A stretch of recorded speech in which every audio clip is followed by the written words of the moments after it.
The storm had rolled in fast, thick grey clouds piling against each other like sodden bales thrown across the sky. Wind pushed down hard through the broken trees of the arroyo, hurling sleet sideways and turning the rocky ridgeline into a blur. Somewhere along the slope, a mare cried out, her hooves scraping stone, and a lantern tipped in the distance before being swallowed by the weather. Beneath the edge of a jutting sandstone overhang, the fire refused to catch. Sparks hissed and died in the wet kindling. Smoke curled, heavy and low, strangled in its cradle. The men huddled in silence. No one said it, but every cowboy in that group knew the truth. They were in trouble, and they were cold. Cold in a way that pressed through every layer of wool and canvas. Cold that seeped through the boots, up the spine, into the molars. The kind of cold that ate at a man's will to move. The kind that turned hands slow and thoughts slower. Wet wood lay piled beneath their boots, cut hastily in the last daylight, soaked through from days of rain. No fire meant no heat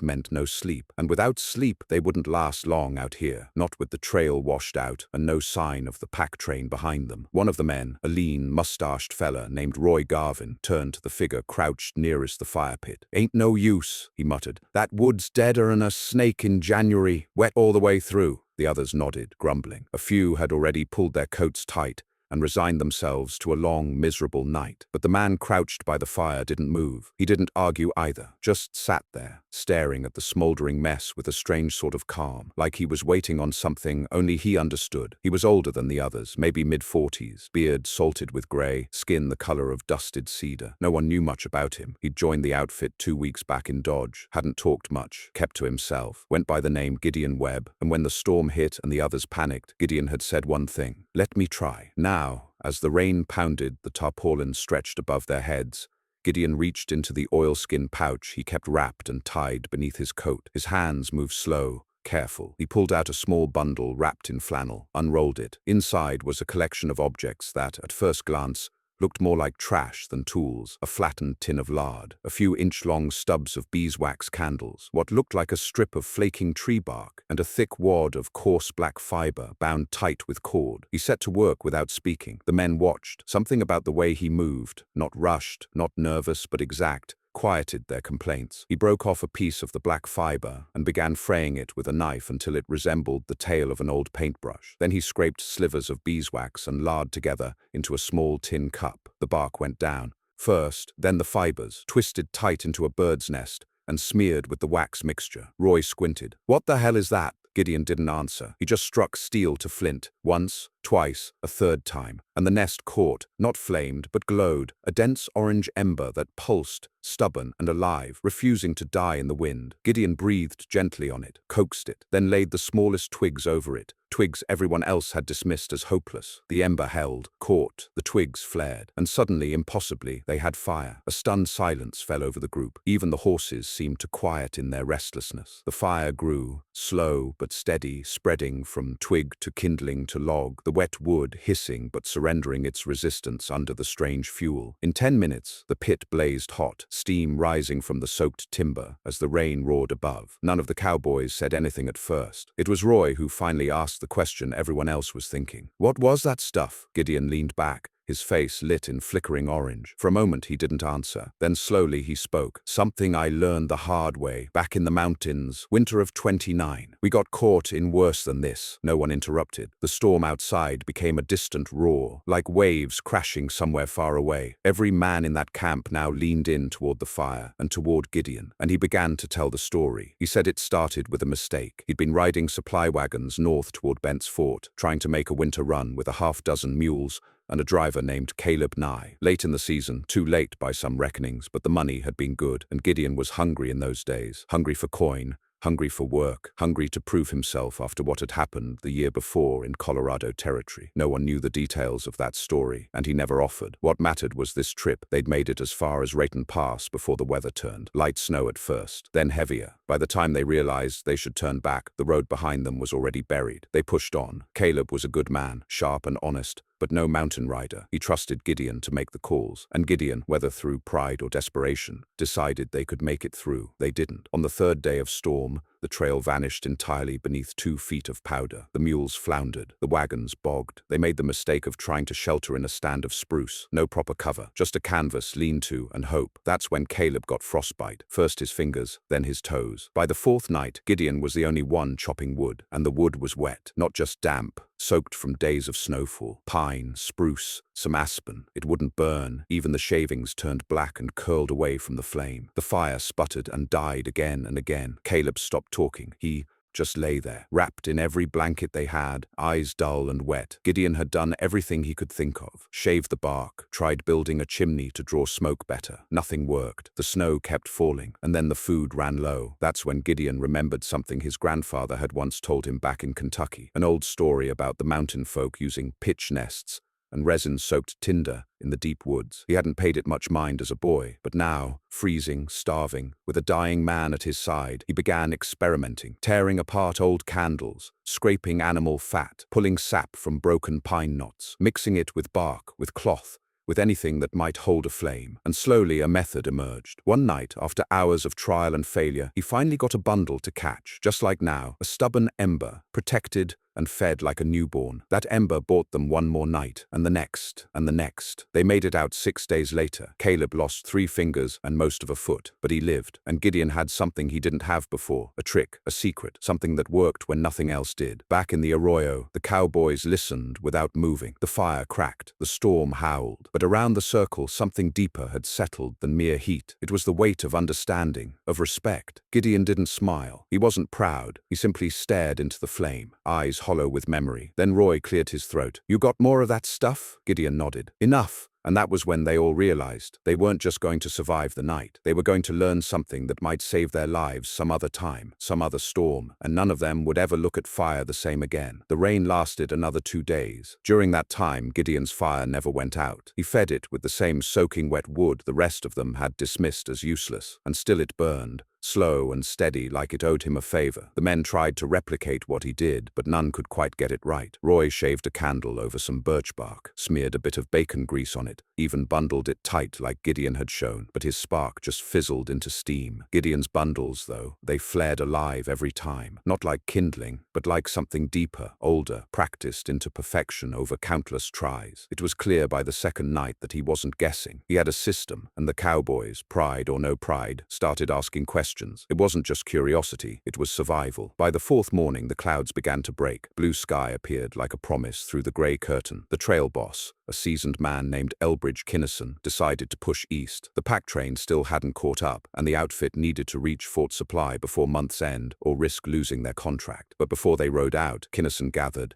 The group nodded toward Gideon and said, "Boys, if any of you have sense, you'll learn that trick before we get back into dry country." And so they did. That evening, camped along a shallow bend in the Cimarron, Gideon sat cross-legged while 6 cowboys formed a loose ring around him. It was like a school lesson, only these were grown men in wide-brimmed hats with rifles across their knees and trail dust in every wrinkle of their coats. Gideon laid out his tools again, the wax, the fat, the bark, the strange black fiber. But this time he spoke as he worked, explaining each step in that slow, gravel-edged voice of his. He called it charcloth, said it was the heart of the whole thing. He held up a square of the black fiber, rubbed it between his fingers. "Cotton," he said. "Pure cotton's best. Linen'll do, if it's thick. You take rags, old shirts, torn breeches, anything with tight weave. Cut it into pieces like this. Then you burn it, but not like a fire. You cook it without air." The cowboys frowned. Gideon gestured toward the small tin he carried. "Put the cloth inside, seal it, poke a little hole on top, just one. Then put that tin right in your fire," Roy interrupted. "Wait, you throw it in the fire to make it not burn?" Gideon nodded. "Exactly. Heat drives out everything but the carbon. No oxygen inside means it doesn't combust. It turns black, brittle, charred but not ash. That's your char cloth. Takes a spark like nothing else." He opened the tin and showed them. Inside were the blackened squares, soft and fibrous, like burnt paper that hadn't disintegrated. He took one, laid it on a flake of bark, and struck flint to steel. One spark. That's all it took. The cloth caught, glowing orange at the center, spreading slowly outward like a live coal. That glow, Gideon said, is where your fire starts. Protect it, feed it, and you'll have flame. They watched as he built the rest of the bundle. The beeswax was next, mixed with lard in a small cup, melted and smeared into the frayed bark. This keeps water out, he explained. Wax coats the fibers. Fat helps it cling, gives the spark time to grow. Then he wrapped the cloth and wax-soaked bark into a small nest, pressing it tight in his hands. He added a few curls of dry grass he'd stored in his saddlebag, placed it all beneath a pyramid of kindling, and waited. When the ember touched the wax, the entire bundle ignited, not in a flash but with a steady burn, clean and rich. He backed away and let them try. One by one, the cowboys fumbled through it. Roy singed his fingers. Another man, a red-headed drover named Cal, couldn't get a spark to land right. But slowly, through repetition and cursing, they learned. By nightfall, 5 of them had coaxed their own fires to life using nothing but soaked wood and Gideon's method. The 6th, Tommy Dole, the youngest of the outfit, burned a hole in his saddle blanket by accident. Gideon didn't laugh. He just helped the boy try again. That night, as the fires crackled across the camp and the cattle shifted in the dark, Gideon sat alone beneath a juniper tree, staring up at the stars. The others were too tired to press him for more stories, but 1 or 2 kept stealing glances at him from across the flames. The man had walked among them for weeks like a shadow. Now, he was something else entirely, not just a cowboy, not just a fire starter, a mystery wrapped in a trick that might one day save their lives. Roy approached him quietly. "Gideon," he said, "where'd you learn all this? I mean, really?" Gideon didn't answer right away. Finally, he said, "The last winter I spent in the Sangre de Cristos. I had to survive without tools. Mule rolled down a ravine with my gear. I had what was on my body. That was it. Took me 3 weeks to get out. Fire was the only reason I made it." Roy sat beside him. "That when you came up with this trick?" Gideon nodded slowly. "Refined it later, but yeah, that was the start." Roy leaned back. "Well, I'll be damned." A long silence passed. Then Gideon asked, "You ever see a man freeze while sitting up?" Roy turned toward him, brows drawn. "No, can't say I have." "I have," Gideon said, eyes still on the stars, face relaxed, like he's just resting, but his hands are clenched tight, whole body stiff. Happens when they give up but don't lie down. Happens when they think they'll be fine if they just sit a little longer. Roy didn't respond. "That's why I carry this," Gideon said, tapping the tin. "Not 'cause I'm afraid of cold, 'cause I remember what it does to men who don't respect it." There was nothing to say to that, and so the 2 men sat in silence while the fire crackled between them. By the end of the week, every man in the outfit carried his own makeshift tinderbox, wax, lard, bark, cloth, each in a bundle wrapped in oilskin. Some of the bundles were sloppy, others looked near professional, but they all worked, and every fire started in the following days owed something to Gideon's secret. But secrets like that never stay hidden for long. Word spread. At Fort Supply, a supply trader asked Roy where they'd learned to start fires in wet weather. Roy told him. That trader mentioned it to another outfit, who mentioned it to another. A week later, a freighter in the Canadian River Valley was asking about that cowboy who started fires with wet logs, and not all who heard were friendly. There are men in the frontier who hear about a useful trick and think only of how to own it, how to sell it, how to keep others from learning it so they can control it. And one of those men, Jeb Tucker, heard about Gideon. Tucker was a rancher, or claimed to be, owned 6,000 acres outside Amarillo, 30 head of cattle, and a reputation for hiring men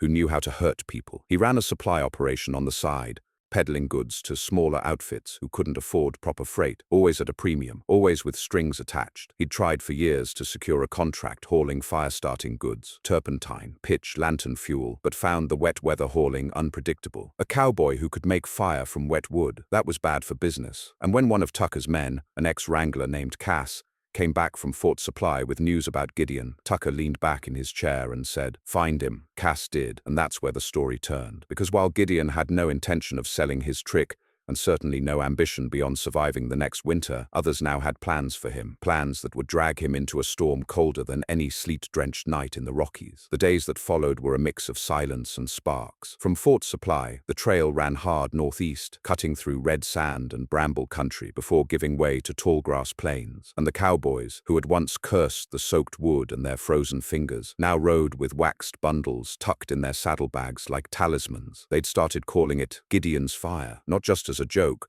but with the kind of quiet reverence cowhands reserved for things that actually worked when nothing else did. In the brutal arithmetic of the West, anything that could mean the difference between freezing to death and waking up warm was worth more than a good horse or a clean shot. But that reverence was turning into something else now. Attention. And attention had a way of drawing shadows. It began subtle. A rider spotted trailing their outfit one day out of Fort Supply. He didn't approach, kept a healthy distance, disappeared when the trail veered east toward a box canyon, reappeared again at dawn the next day, far off, watching from a ridge, just a silhouette against the early sky, tall in the saddle, rifle slung across the pommel. Gideon saw him first, but said nothing, just stared for a while, then turned back to splitting fatwood for the evening's fire. Roy brought it up later. "You see that fella behind us?" Gideon nodded once. "Saw him yesterday too. You think he's trouble?" "I think he's looking for something," Roy spat. "Ain't hard to guess what." By then, the rest of the crew had grown used to Gideon's quiet ways. He wasn't a man to spook easy. But that night, after the others were asleep, he took his saddlebag and opened the oilskin roll. Inside were 5 bundles, only 5. The 6th, the original, the one he'd used under that sandstone overhang in the storm, was gone, given away to a passing preacher 2 days earlier, who'd traded them all a proper meal and a Bible for the road. Gideon stared at the bundles for a long moment. Then he took 2 of them out and rewrapped the rest, burying them deep in the feed sack under the oats. He wasn't scared, not exactly, but he'd lived long enough to know when something good had turned into something dangerous. And this fire, this simple trick that had become dangerous. It didn't take long to find out why. They reached Crooked Branch Station 3 days later. Just a telegraph shack, a water tower, and a barn half fallen in on itself. But it was where the mailbags came through and where messages could be sent if the line wasn't down from wind. The operator was a wiry old man named Hatch, had a voice like an empty whiskey bottle, and eyes that jittered around his skull like they were trying to escape. "Had a man in here asking after you," Hatch said as the Cowboys watered their horses. Roy stiffened. "What kind of man?" "Tall, clean boots, too clean for the trail. Didn't give a name. Asked if any riders come through with fire-starting kits wrapped in wax paper and bark." Gideon's jaw didn't move, but his hand curled around the edge of the water trough. "What did you tell him?" Roy asked. Hatch shrugged. "Said I ain't seen nobody like that," which was mostly true, but he wasn't the sort to take a lie easy. Got the feeling he wasn't alone neither. Gideon asked quietly. "He's still here?" "Gone. Said he'd be heading toward Abilene." That put them on the same road. By the time they left Crooked Branch, it was clear something had shifted. The mood turned sharp. Horses were saddled faster. Watches doubled at night. And Gideon, for the first time since he joined the crew, kept his rifle within arm's reach, even while he slept. They made it to a windmill station outside Bluff Ford by dusk 3 days later, and that's where the trouble finally came calling. There were 4 of them. Rode in slow, like they owned the world. Broad-shouldered, quiet, dustless boots, and matched revolvers. Not a rancher's outfit, that much was clear. Too clean, too composed. These were men who rode into places knowing they wouldn't be refused. The leader wore a flat-crowned hat and a long black duster. He walked into the cook tent like he'd been invited and fixed his eyes on Gideon. "Name's Cass," he said without waiting to be introduced. "Heard you're the one teaching boys how to burn wet wood." No one answered. Roy stood. His hand hovered near the butt of his pistol. Cass smiled, but it was cold. "Don't mean to cause a ruckus. Just got a business proposition for you." Gideon didn't stand. He didn't speak. Cass went on. "See, my employer's mighty interested in what you're carrying. Not 'cause it's fancy, not 'cause it's worth much on its own, but 'cause it's the kind of thing that disrupts how people do things, changes habits. And habits, that's money. You change how folks make fire, you change who they buy from." Roy muttered. "Ain't nobody selling fire last I checked." Cass turned to him. "You'd be surprised?" He turned back to Gideon. "Now you could come with us. Talk to the man. He's fair. Pays good. You teach it to him. He makes it proper. Boxes, packaging, branding. Gets it in every store between Santa Fe and St. Louis." Gideon's voice was quiet but unshakable. "Not interested." Cass didn't react for a moment. Then he nodded, like he'd expected it. "Shame." And just like that he turned and walked out of the tent. No raised voices, no drawn guns, just a statement and a silence. But that night a fire went out. Literally. The campfire at the east end of the site, where Cale and Tommy were bedding down, sputtered and died around midnight. When Roy checked it, he found the tinder bundles gone, stolen. The horses were restless. One of the pack mules had a cut across its hind flank, clean and shallow. A warning. The message was clear. Give it up, or things would get ugly. Gideon didn't wait until morning. He woke the men before sunrise, packed their gear, and had the whole outfit moving before the sky turned pink. They weren't cowboys anymore. They were fugitives. The trail east became dangerous in a new way. Not just weather, not just wolves or rattlers or broken axles, but people. Gideon's fire had crossed a line. It was no longer just a trick. It was a threat to someone's business model, someone's power. And that made it something worth stealing or killing for. They passed through Larkspur Crossing under aliases, used back trails to avoid main routes, bought supplies with coin, not trade, to avoid leaving records. Still, they were followed. One night, In a dry wash outside Cottonwood Bluffs, Gideon caught sight of Cass again, just a glint of a spyglass on a distant rise. The man wasn't hurrying. He had the calm of someone who knew time was on his side, that sooner or later people get tired, make mistakes, and Cass was waiting for one. But what he didn't understand, what none of them did, was that Gideon hadn't survived all those winters by accident. He hadn't learned to make fire from frozen wood because he read it in a book. He learned because when everything else failed, he refused to die. That kind of man doesn't fold under pressure. He burns.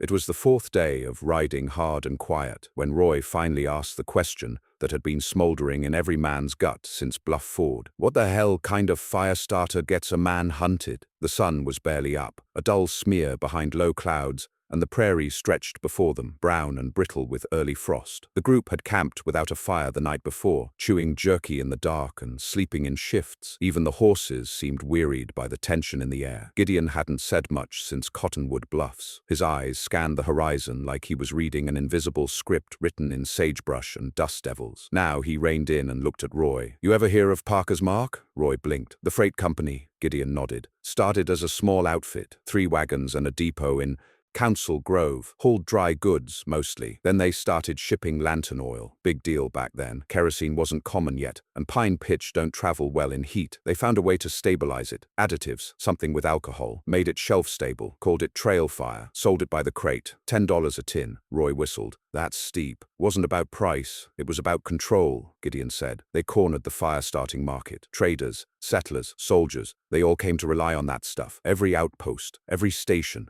every supply line from Kansas to Santa Fe. They owned fire." Roy frowned. "And this has what to do with us?" Gideon reached into his coat and pulled out the oilskin-wrapped bundle. "This," he said, "makes trail fire obsolete. No shipping, no additives, no tin. Just bark, wax, cloth, and lard. Things any man can find or make." Cale, riding just behind them, spat into the dirt. "So they'd kill to protect their business." "They already have," Gideon said, and the way he said it chilled more than the wind. That silenced the group for a while. Even the creak of saddles seemed to fall quieter. By midday, they reached an abandoned homestead near the river bend, a place known to some of the older riders as Hollow Ridge. A single stone chimney stood where a house once was, blackened logs scattered around the foundation like bones. No sign of who had lived there, just ruin and wind. They stopped to rest the horses. While the others watered their mounts, Gideon paced the site slowly, eyes scanning the debris. Then he crouched beside the chimney and ran a hand over the stones. "Mortar's clean," he muttered, "scorched from inside out." Roy stepped up. "What are you saying?" "Someone burned this place," Gideon said. "Not by accident." Tommy joined them, eyes wide. "You think it was them? That man Cass?" "Could be," Gideon said. "Could also be a message." They made camp there that night, wary but exhausted. The horses needed rest, and the nearest safe water source was 15 miles off trail. Gideon built a fire using one of his last bundles. It caught immediately, warm and bright against the ruin's shadow. The men gathered close. It was Roy who broke the silence. "How long you been running?" Gideon stared into the fire. "Since the Sangres, since I figured out they weren't just buying up land and freight routes. They were buying dependency. Every homestead,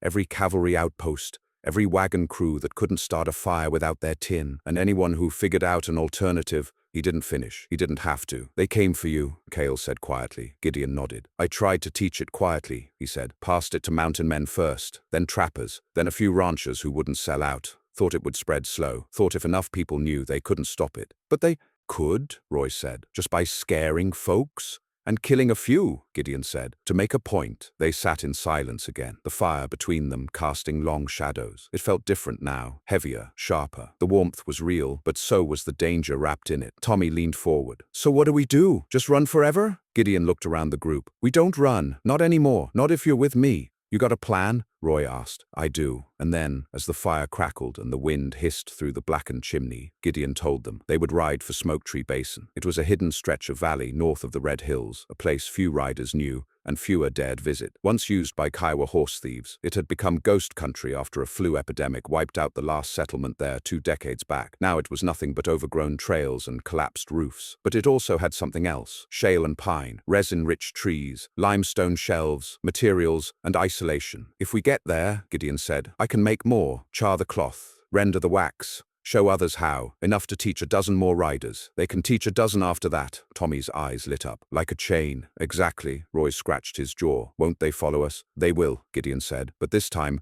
We won't just be hiding, we'll be preparing. That night, under the ruined chimney, a decision was made. They left before dawn. The trail to Smoke Tree Basin was rough, mostly forgotten cattle paths and deer trails, riddled with loose stone and cholla thickets. Twice they had to dismount and walk the horses through narrow gullies where wagon wheels had long since rotted to dust. By the second day, water ran low. By the third, they hadn't seen another soul in miles. And yet they knew they were not alone. They found signs, boot prints at a spring they hadn't used, a cartridge casing near a bluff, a length of broken rein left hanging on a mesquite branch. Not close, but recent. Cass and his men were still following, but Gideon never wavered. On the fourth day, they reached Smoke Tree Basin. It wasn't much to look at, just a crooked valley where low hills sagged like tired shoulders, ringed by pale pines and scattered boulders. The remains of a stone building sat at the center, half-roofed, its chimney intact. A stream ran through the western edge, shallow but clean, and Gideon, for the first time in weeks, smiled. This'll do. They went to work immediately. The first step was shelter. The old house was cleared, patched with salvaged wood, tarps stretched over beams, stones stacked for windbreaks. Then came the fire kits. Gideon opened his satchel. He only had 2 bundles left, but that was enough. The others watched as he demonstrated again, step by step, how to select cotton fabric, how to cut it square, how to seal the tin, how to place it in the coals, wait until the faintest wisp of smoke curled from the hole. How do you know it's done? Roy asked. Gideon held the tin up. No smoke, no sound. The cloth goes quiet, like it's waiting. He opened the tin. Inside, the blackened squares lay curled like dead leaves. Touch one, he said. Roy reached in, pulled out a square. It was light, brittle, but not ash. He struck flint to steel. One spark. The cloth caught instantly. That's the heart of it, Gideon said. They made 20 bundles that night. The next day, they made 30 more. And as they worked, they began writing instructions on leather scraps, on the backs of feed sacks, on wood slats, diagrams, lists, simple steps. Things a rider could carry, things a family could post on a cabin wall. They were building not just a camp, but a school, a seed. And seeds once planted tend to grow. But all the while, they kept watch, and the shadows kept circling, because Cass hadn't stopped. He'd found their trail again outside Widow's Bluff, and this time he wasn't coming to talk. The wind carried warnings before the men came. First it was the silence, the kind that blankets a valley when even the birds tuck into hollows and the rabbits freeze mid-step. No chirps, no rustle in the brush, just the steady moan of the wind threading through pine branches like a whisper trying not to be heard. Then came the tracks. Cale spotted them at the creek's edge while filling a canteen. Boot prints, fresh, deep, not the rounded kind that wear soft at the heel from months of trail work. These were straight-backed, square-soled, polished. 4 sets, all moving west toward the basin, not a quarter day behind them. By the time he got back to camp, Gideon already had the horses saddled. No panic, no shouting. Just cold, calculated movement. Break the fire pit, he ordered. Bury the coals. Pack the kits. If we can't carry 'em, we hide 'em. They worked fast. The leather scrap instructions, over 2 dozen by now, were rolled, sealed with pine wax and stuffed into the hollow of a dead cedar. The extra bundles were hidden under flat stones near the eastern ridge. Each man kept one wrapped and tucked behind his saddle cantle. They might torch the camp, Gideon said flatly. But they're not gonna kill the knowledge. Roy rode up, jaw tight. We making a stand? Gideon looked toward the far ridge, then back at the half-built chimney where the last of the smoke still curled upward like a signal. Not here. Then where? Gideon pointed east. That rise beyond the switchback, rock spine with one path up and no way out but back. We hold there. Tommy, eyes wide and voice trembling, asked the question no one else wanted to voice. You think they'll really try to kill us over a fire-starting trick? Gideon didn't hesitate. I don't think they'll try, son. I know they will. They left the basin in silence. The trail up to the rock spine was steep and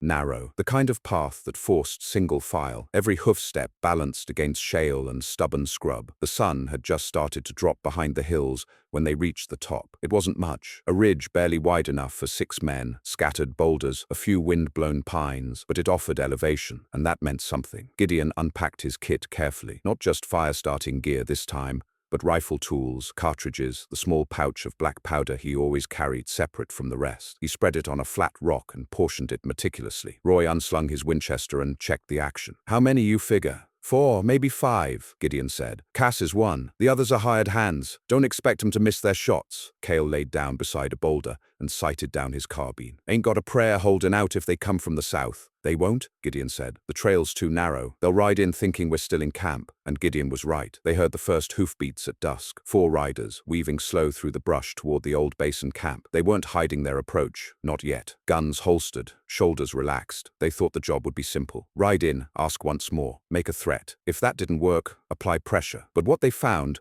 was a dead camp. No coals, no tents, just footprints in the mud and scattered pine needles where horses had stood. Cass dismounted, walked in a slow circle around the buried fire pit, kicked it once. Ash puffed like a sigh. He crouched beside it and picked up a small pebble. Smooth, grey, flat. He rolled it between his fingers, sniffed the air, and stood. "They're close," he said. "How close?" one of the others asked. Cass turned and pointed toward the eastern ridge. "Close enough to see us." The 4 men turned in unison. Up on the spine, backlit by the last orange rays of sun, stood 5 silhouettes, hats pulled low, rifles raised. And in the middle, still as granite, was Gideon Webb. Cass didn't reach for his gun. He just smiled. "Well," he said, "there he is." They didn't attack immediately. Men like Cass didn't charge blind into rifle barrels. He sent 2 of his men off to the flanks, looking for another way up. One returned an hour later with dust on his coat and blood on his elbow, torn from sliding down a scree slope. "No other path," he grunted. "It's a bottleneck up there." Cass nodded. "Then we smoke 'em out." The next part moved fast. Cass and the other 3 stayed low behind the rise. They packed dry grass and bark into a saddlebag and stuffed it with pine pitch. Then they lit it, waited for it to catch,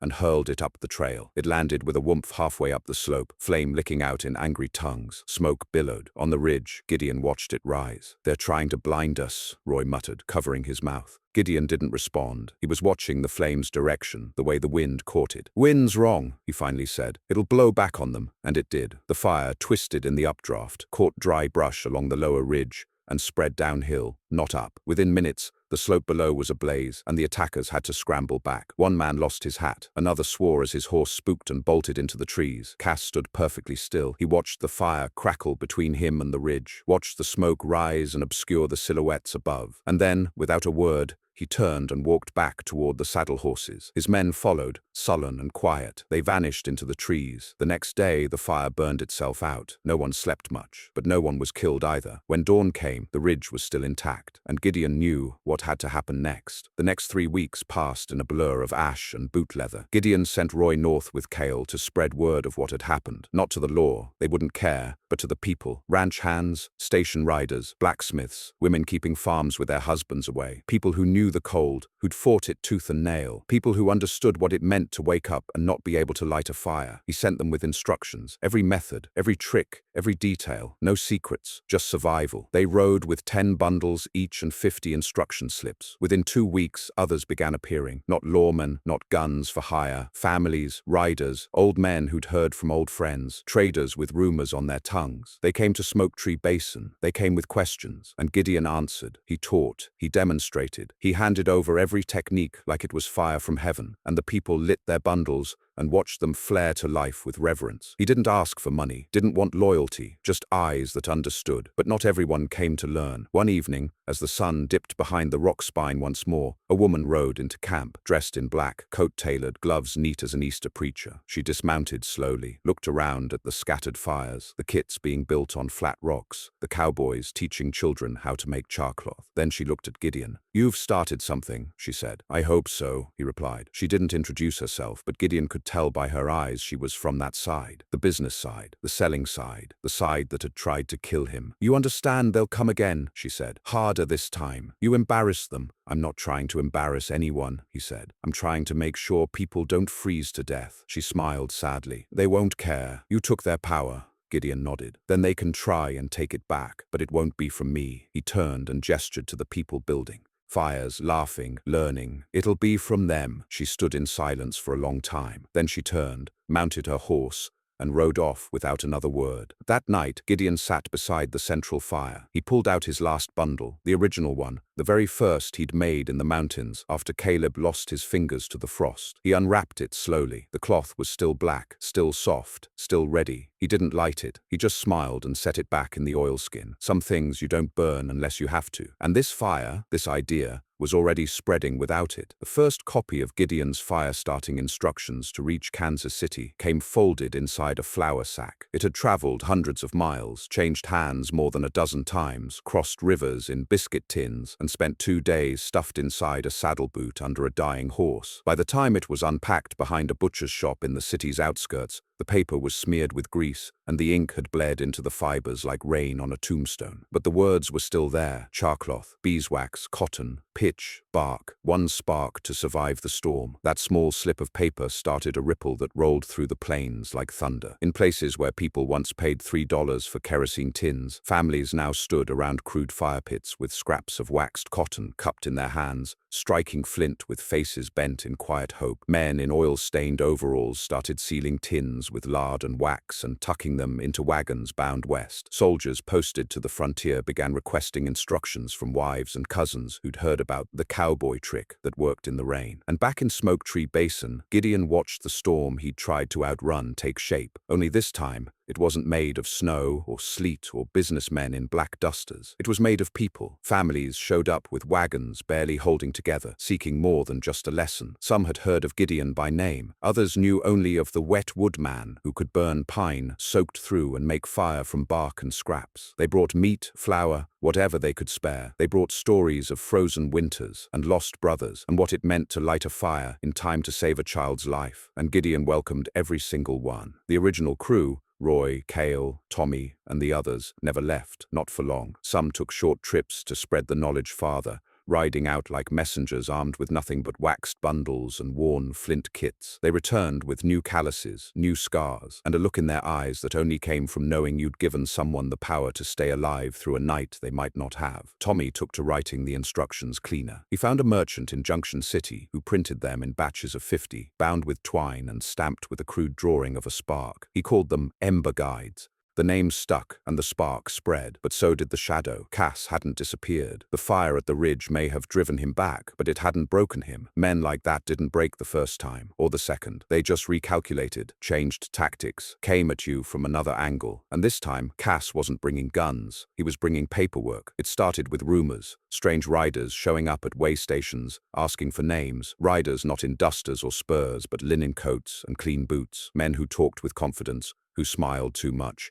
and who carried folders full of parchment with stamps and signatures. They called themselves representatives, spoke about regulations. One day, a deputy marshal rode into Smoke Tree Basin with a clipboard and a leather satchel, said he was sent to inspect unauthorized goods distribution on government lands. He was polite, said he'd only need to ask a few questions. Gideon answered everyone without blinking. "We're not selling anything," he said. "We're giving it away." The marshal frowned. "Still falls under territorial commerce codes. You're distributing a chemical accelerant without license." "Animal fat and bark," Roy muttered nearby. "Accelerant, my ass." But the man took notes, stamped a form, and said he'd be back. 2 days later, an official-looking envelope arrived, an injunction, ordered by a judge in Lawrence, drafted by a clerk from a law office in Wichita, bearing the signature of a name Roy recognized, Tucker. That was how Cass planned to end it, not with bullets, with ownership, by registering the technique, by patenting the bundles, by licensing the instructions under some fabricated enterprise backed by Tucker's freight empire, by branding survival and selling it back to the people who needed it most. The words in the injunction were cold. To wit, any further demonstration, dissemination, or duplication of this fire-starting method constitutes a violation of territorial commercial property law,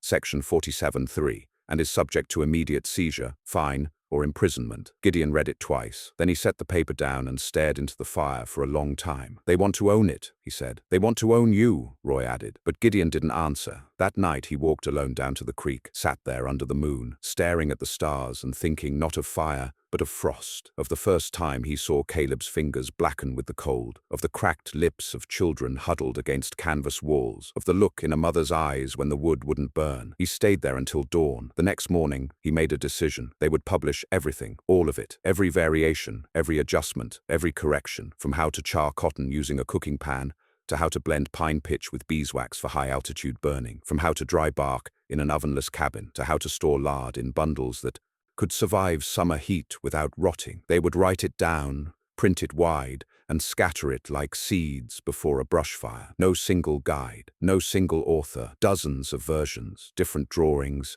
different layouts, different dialects. They'd make it impossible to trace, impossible to control, and impossible to own. "It's not about teaching fire anymore," Gideon said to the group gathered around the fire pit. "It's about making sure they can't take it from anyone ever again." Tommy nodded. "Like giving a match to the whole frontier," Cale chuckled. "Let 'em try to patent that." The next week was a frenzy of printing and packing. They traded for paper from a mill wagon, used berry ink and charcoal and boot polish, anything that would stain a page. They printed in English, Spanish, German, even phonetic Lakota, thanks to a half-blind translator who'd ridden up from Indian Territory just to see what all the fire was about. And the Ember Guides began to appear, tacked to cabin doors in Nebraska, folded in aprons in Missouri, traded between riders in Colorado, read aloud in saloons, churches, schools. Everywhere a match was struck, someone knew where to place the spark. And still, the suits kept coming. One morning, 2 deputies arrived with warrants, escorted by 3 hired guards. They stood in the middle of Smoke Tree Basin, hands on holsters, and declared the site seized under territorial authority. Gideon didn't flinch. "You can seize the land," he said, "but the fire's already gone." The deputies didn't understand until they turned and saw 20 riders saddling up, each with waxed bundles tied behind their saddles, each with a guide tucked under their coat, each ready to ride in a different direction. North, east, west, anywhere people needed to learn. The fire was moving, and no one, not Cass, not Tucker, not the law or any freight baron in Kansas, could catch it now. But Gideon wasn't finished. There was still one thing left to do. He had to ride to Amarillo, to the heart of Tucker's empire, and deliver one final message. Amarillo was a dust-colored wound on the edge of the plains, stitched with freight tracks and held together by commerce and hard men. The town existed less as a place for people to live and more as a central node for goods to be bought, boxed, and sent elsewhere. Wagons rolled in with mules lean from travel, trains huffed in clouds of smoke and coal from the east, and out of every alley and office window came the smell of oil, ink,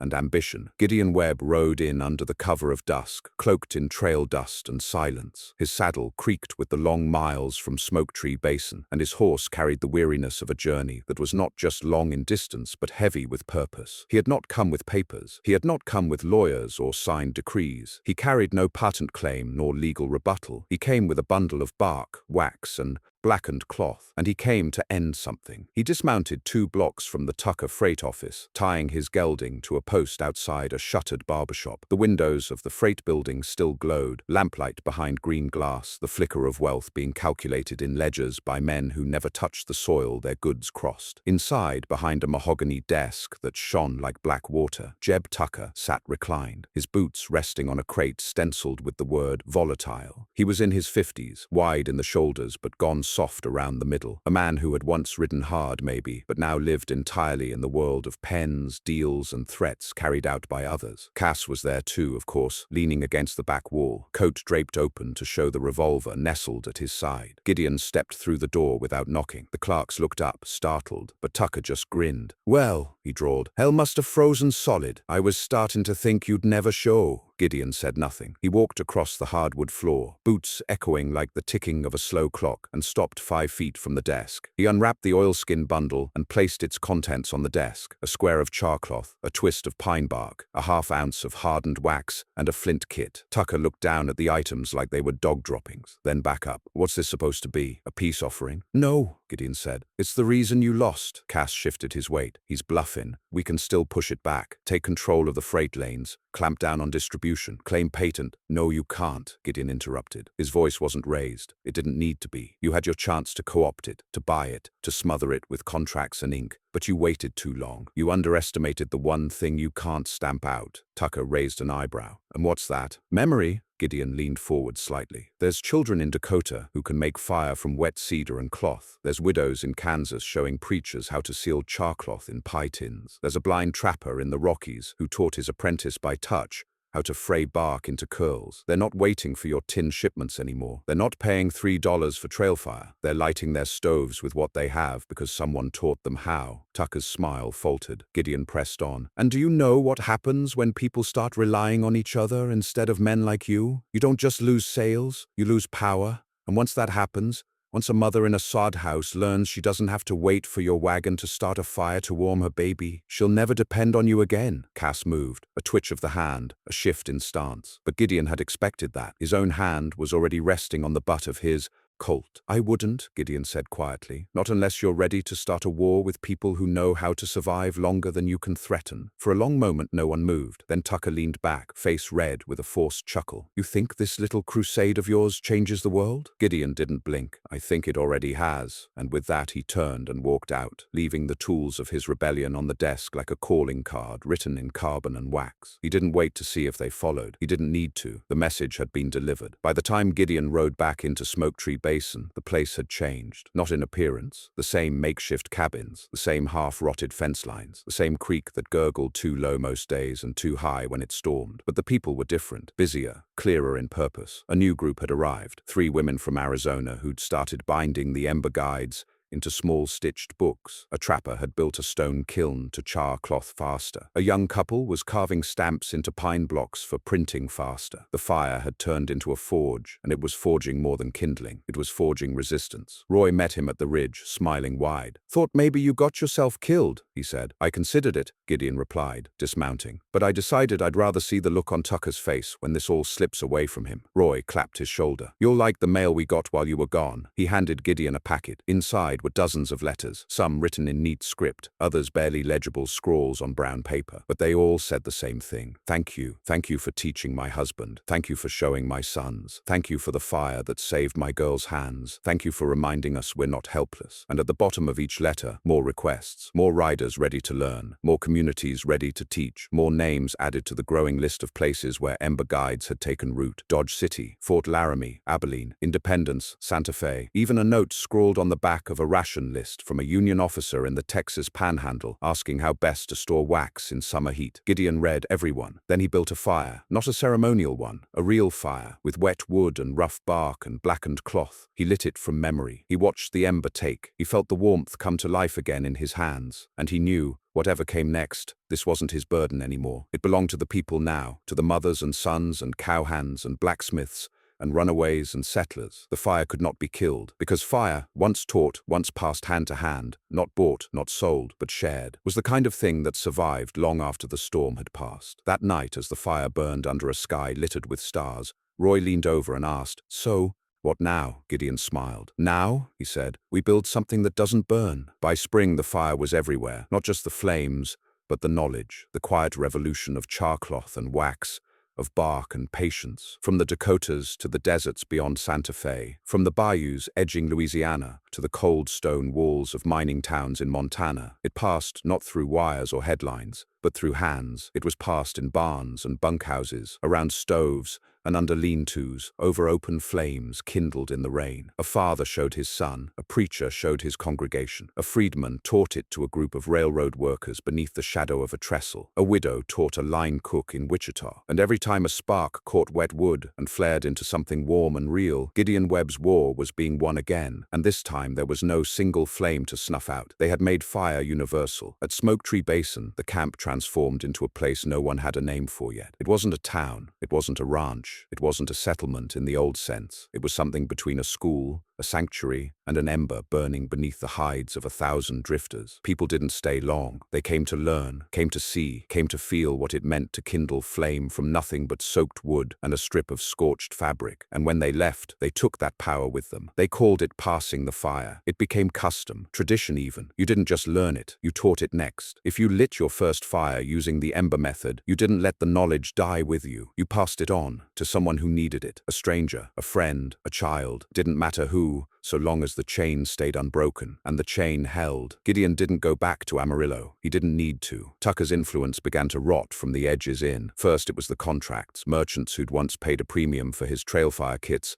stopped ordering, said they had a better source now, said folks didn't need a branded tin when they could make something more reliable themselves. Then came the freighters. Outfits that had relied on bulk orders of fuel turned instead to carrying paper, wax, cotton, cheaper, lighter, smarter. Tucker tried to adapt. He rebranded, tried to sell his own version of the Ember kit, but it rang false. The people knew the difference. They knew what came from calloused hands and what came from boardrooms. Eventually, the freight house in Amarillo closed. Cass disappeared soon after. Rumor had it he went north, tried his hand as a hired gun in Wyoming territory, but no one ever confirmed it. A few said he died in a saloon fight. Others said he changed his name and started working for the Pinkertons. Gideon never asked, never followed. He had work of his own. Years passed. The basin changed again. The original group faded into the landscape. Cale started a family in the hills near Trinidad and taught all 5 of his daughters how to light fire in the rain by their 10th birthdays. Roy stayed near the basin, helping with repairs and maintaining the paths that led in and out. He became something like a caretaker, or maybe a warden, though he never claimed the title. Tommy left, came back, left again. He was restless, but he always sent letters, always sent ember guides from wherever he wandered. New versions, cleaner printings, annotated editions with little sketches of how to split bark better, how to keep cloth dry in high humidity, how to make a spark stick on a frozen flint. Gideon aged like the mountains he'd walked through. Not fast, not sharp, but steadily, like time itself had to work harder to chip at him. His beard turned white, his hands grew slower, but he still taught, still sat by the fire every evening when weather allowed, answering questions for new arrivals. There was no ceremony about it, no sermons, just a man and a fire. And when he passed the bundle, still wrapped in oilskin, still containing the same simple ingredients, he did so like a blacksmith handing off a hammer, with solemnity, with understanding. "This here'll save a life," he'd say. "Maybe not yours, maybe not tonight, but one day." He never took money for it. That became another rule. The ember method wasn't for sale. And so, years later, long after the freight monopolies faded and the kerosene companies turned their gaze towards cities and industrial contracts, long after the last memory of Tucker's freight house had been swallowed by weeds and dust, there remained only the story of how a man built a fire when no one else could, of how that fire kept catching, of how it spread not through force, not through profit, but through necessity and through care. In Montana, there's a cabin that still stands where the snow falls sideways in winter and the logs groan like dying trees. Inside, nailed to the beam above the hearth, is a slab of wood carved with just 6 words. "Wet wood burns if you try." No signature, no date. But everyone who's ever stayed there, rancher, trapper, cowhand, courier, knows who put it there. They say you can still see the scar from where the first bundle was lit, a little patch of char on the stones where wax melted and flame took hold despite sleet in the wind. They say Gideon came back one last time, before the end, and sat there a full night watching it burn. Didn't say a word, just smiled into the flame like an old friend had finally come home. And so the story ends the way the fire started, not with thunder, not with spectacle, but with quiet persistence, a trick learned in desperation, a bundle passed from hand to hand, a defiance that could be tucked into a saddlebag and carried over mountains. Not everything survives the frontier. Time buries towns, rivers shift course, railroads come and go. But the ember method, the knowledge to survive, to endure, it remained, because some men don't burn out, they burn on, and they leave behind more than ashes. They leave behind light,